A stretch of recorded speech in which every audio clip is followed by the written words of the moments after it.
Today we finally get to talk about the fun stuff. We've been doing the firing device series, and today we're talking about drip torches.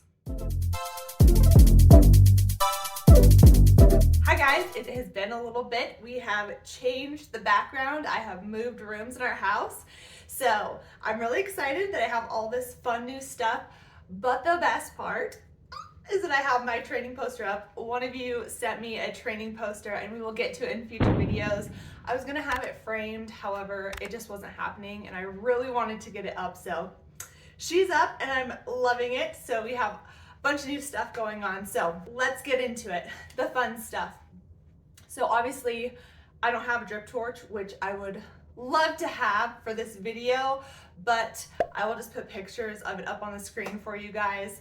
So it's a handheld device, and the best part is that it drips flaming liquids. So that's a lot of fun. There's lots of things that go into it. So let's dive in real quick. So it's a handheld device, obviously, and the fuel mixture that you guys are gonna typically use for it is 4 parts diesel, 1 part gasoline. So it's just a quick little mixture that you have. You'll put it on the truck before you guys head out. So that way, if you guys need it real quick, they're just already on the trucks, you light it and go. So it's super quick and easy to use. So typically firefighters use this a lot in burnout operations. They use it to burn in small areas or along control lines. So this firing device gets used a lot. So be prepared for that.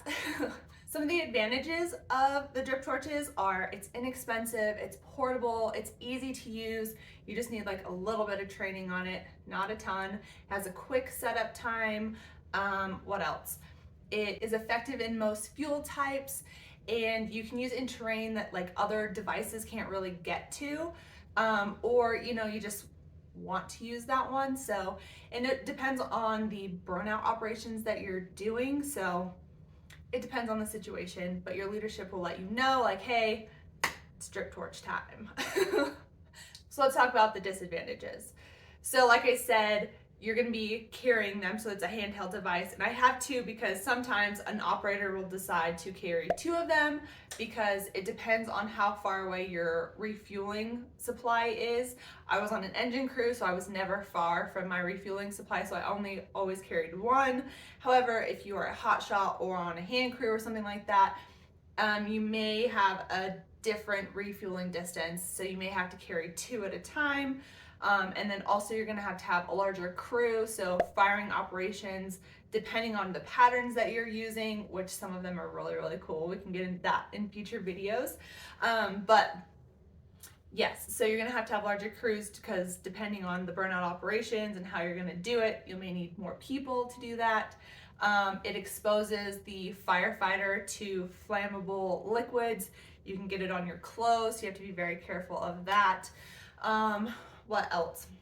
I think that's about it. So if you guys have any other disadvantages of a drip torch, leave those down in the comments, but I think that sums it up pretty nicely. Next, we're gonna go over the different parts of the drip torch. So of course I don't have one, so I'll put a nice pretty picture up here for you guys. I'm also gonna cheat down over here, so don't mind me. So you have the igniter, also known as the wick, and then as you go down, it's attached with the nozzle and nozzle bore.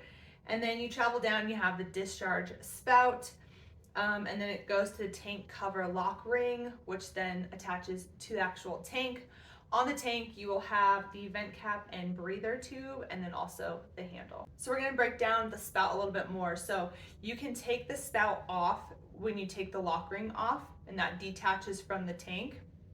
So on there, under the tank ring, you will have a little, it's like a little cap basically, and it's attached to a little chain. So there's 2 ports in there, one for transport, which will close so fuel cannot go through, and then one where you park it basically, so that way the fuel can actually flow through the spout. So hopefully that makes sense to you guys. Some additional recommendations for PPE. Of course, you're gonna have all your regular PPE on. However, it's recommended for drip torch use, you're gonna have over the calf wool socks. My favorite are Darn Tough. I can link those down below for you guys, but any kind of wool socks that go over your calf would be good. Also wearing a face and neck shroud. So mine's just, I have it rolled up in my helmet. So if you guys don't know what a face or neck shroud is, it's just this that goes over to protect your neck and your face.